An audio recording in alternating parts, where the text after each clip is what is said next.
The curriculum is fun, it's exciting, it's intense.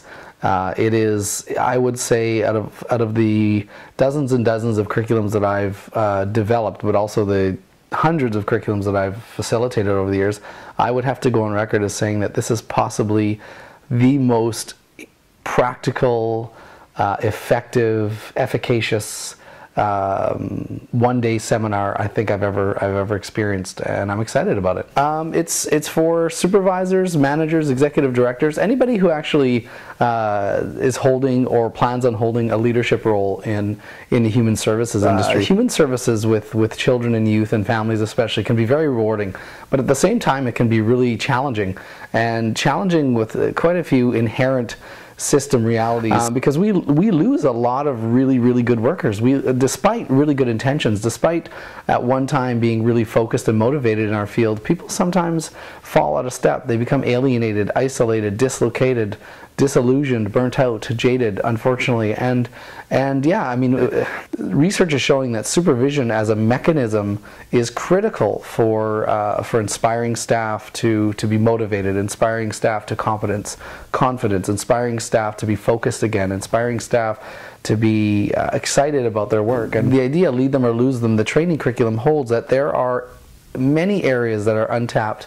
that we can tap into in 7 very important domains: relationships, visions and values, mission and goals, feedback, the appreciative domains, strengths-based domains, that supervisors and leaders can access in order to like re-spark or regenerate that excitement, motivation, focus, that sense of confidence again.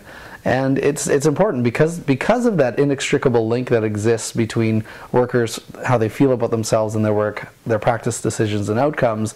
It just kind of flows and follows that in a simple way, that when we are feeling really good about our work, we make better practice decisions, and inevitably that leads to better outcomes for the people that we serve.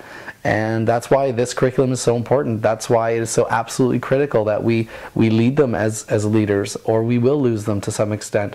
And when we lose really good workers, it really impacts our anticipated and preferred outcomes for the people that we serve. A really important thing that this curriculum does is it validates and affirms for many leaders what they're doing well and what they're doing right and what they could do more of to continue to affect positive change in their work with their staff. People really need to know that they're doing really good work and that they're doing a good job and they are making a positive difference. And that's one of the most important things of this curriculum is it points out what you're already doing well.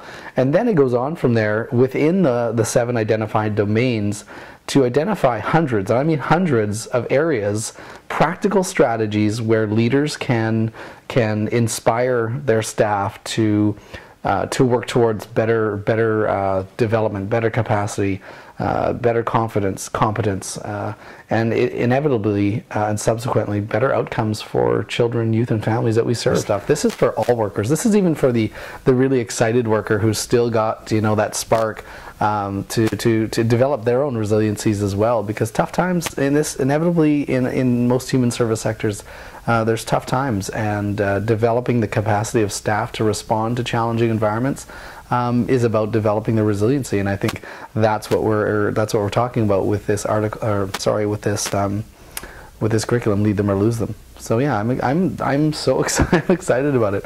I can't talk enough about this curriculum, and already we are seeing there's been several hundred people that have taken this workshop already, and we've heard from dozens and dozens already that they are experiencing an immediate impact, witnessing, seeing, hearing, feeling an immediate positive impact with their staff and with their staff teams.